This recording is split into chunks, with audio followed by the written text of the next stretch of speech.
July August অভ্যুত্থানে আহত ও নিহতদের পরিবারের সন্তানদের সরকারি বিদ্যালয়ে ভর্তির ক্ষেত্রে ৫% কোটার সেই আদেশ বাতিল করেছে শিক্ষা মন্ত্রণালয়।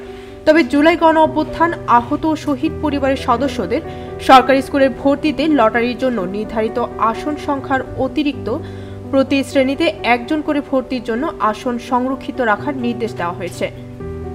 সোমবার আগের আদেশ বাতিল করে নতুন আদেশ জারি করেছে। এতে স্বাক্ষর করেছেন শিক্ষা মন্ত্রণালয়ের উপসচিব মুসাম্মদ রহিমা আক্তার। নতুন এই আদেশে বলা হয়, ২০২৪ সালের জুলাই আগস্ট মাসে গণ অভ্যুত্থানের ফলে অনেক ছাত্র জনতা আহত ও শহীদ হন। তাদের পরিবারের সদস্যরা সরকারি মাধ্যমিক বিদ্যালয়ে ভর্তির বিষয়ে গত ২০ ফেব্রুয়ারি ২০২৫ তারিখে জারিকৃত আদেশ বাতিল করে নতুন আদেশ জারি করা হলো।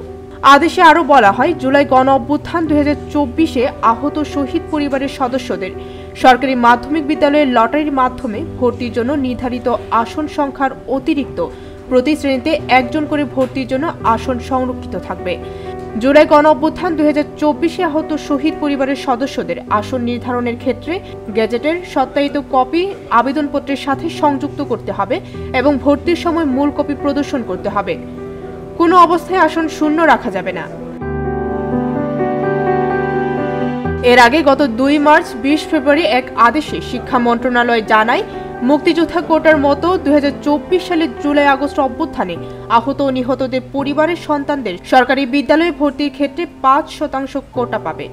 আদেশে বলা হয়েছে, মুক্তিযোদ্ধা বা শহীদ মুক্তিযোদ্ধাদের পুত্র কন্যা এবং জুলাই গণ অভ্যুত্থান ২০২৪-এ আহত বা শহীদ পরিবারের সদস্যদের সরকারি মাধ্যমিক বিদ্যালয়ে ভর্তির জন্য ৫% আসন সংরক্ষিত থাকবে। ডেস্ক রিপোর্ট, ভোরের পাতা।